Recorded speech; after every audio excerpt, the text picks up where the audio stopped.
நல்லா இருந்துச்சுங்க. குழந்தைங்களுக்கு சிட்டி பசங்க கண்டிப்பா படம் பார்க்கணும்.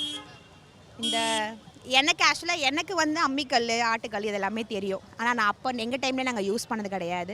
ஆனா என் பொண்ணுக்கு அத பார்த்தது கூட கிடையாது என் பொண்ணு. ஸோ அத படத்துல அத காட்டும்போது அது என்னன்ட்டு அவ கேட்குறா. "என்னம்மா இதுல போட்டு உட்காந்து ஆட்டிட்டு இருக்காங்க" அப்படி சொல்லிட்டு. ஸோ அந்த விஷயம்லாம் அவங்களுக்கு சொல்லி தரணும்னு எனக்கு மனசுக்கு பட்டுச்சு. இன்னொன்னு வந்து இந்த ஃப்ளாட் சிஸ்டம், அபார்ட் சிஸ்டம் நம்ம அபார்ட்மெண்ட்ல இருக்கிறதுனால, உண்மையாலுமே அவர் சொன்ன மாரி எல்லாரும் டோர்ஸ் க்ளோஸ் பண்ணிட்டு தான் இருப்போம். பெல் ரிங் பண்ணா மட்டும் தான் ஓப்பன் பண்ணுவோம். பக்கத்துல என்ன நடக்குதுன்னு நமக்கு தெரியாது. அப்படியே சவுண்ட் வந்தாலும் நம்ம அத போயிட்டு ஏதோ ஒரு பிரச்சனை நம்ம ஏன் இருக்கணும். ஆனா அப்படி இல்ல. ஊருனா அப்படி கிடையாதுங்க. பக்கத்து வீட்ல ஒரு சண்டைன்னா அந்த ஊரே திரண்டு வரும். அப்படின்ற ஒரு விஷயத்த வந்து புரிய வச்சிருக்காங்க. அது ரொம்ப நல்லா இருந்தது. அடிக்கிறது ஒண்ணு வந்து தீர்வு கிடையாது. மாத்தி மாத்தி ஃபைட் பண்ணிக்கிறது இல்ல. ஒருத்தர் ஈகோவா அதிகமா இன்னொருத்தர் ஈகோ இருந்தா சண்டை தான் அதிகமாகுன்றத காட்டுனாங்க. அது வந்து 2 பேர் சண்டை ஊர் சண்டையாகணுன்ற விஷயத்த புரிய வச்சாங்க. அது கொஞ்சம் நல்லா இருந்தது.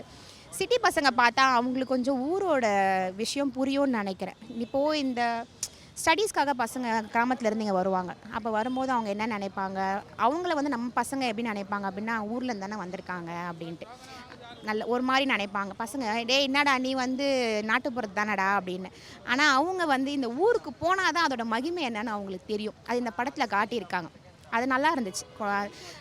அவரு ஆக்டிங் வந்து ராஜ்கிரன்லாம் நம்ம ஒண்ணுமே எப்பவுமே சொல்ல முடியாதுங்க. இந்த வாட்டி ஒரு ரோல் கம்மியா இருந்தாலும், கடைசி வரையும் அவரு டிராவல் பண்ணிட்டே இருந்தார். அவர் சொன்ன விஷயங்கள வந்து அவங்க பையன் எப்படி ஃபுல்ஃபில் பண்றாங்க. அந்த அகிம்சையே வெல்லும்ன்ற அந்த வார்த்தைய வந்து லாஸ்ட் வரையும் காட்டிட்டே இருந்தாங்க. அது கொஞ்சம் நல்லா இருந்தது பார்க்குறதுக்கு. ஸோ பசங்களுக்குமே அடிச்சுக்கிறாங்க ஸ்கூல்லலாம் பார்த்தீங்கன்னா, "நீ அடி, நான் அடி, வாடா போலாம்" அப்படி சொல்லி இழுத்துட்டு போறாங்க. ஆனா அப்படி வந்து ஒரு தீர்வு கிடையாதுன்றத இந்த படத்துல புரிய வச்சிருக்காங்க. அது பண்ணா அந்த குழந்தைங்களுக்கு நல்லாருக்குங்க. சின்ன பசங்க நம்ம நெனைக்கிறோம். ஆனா அவங்க பெருசா திங்க் பண்றாங்க. ஆனா அப்படிலாம் ஒண்ணுமே இல்லடா லைஃபு. பணம்லாம் ஒண்ணுமே கிடையாதுடா. நம்ம கொஞ்சமா பணம் இருந்தாலும் நம்ம சந்தோஷமா நமக்கு பிடிச்ச விஷயத்த செய்யும்போது நம்ம நல்லா சந்தோஷமா இருக்கலான்றத காட்டியிருக்காங்க. அது நல்லா இருந்தது.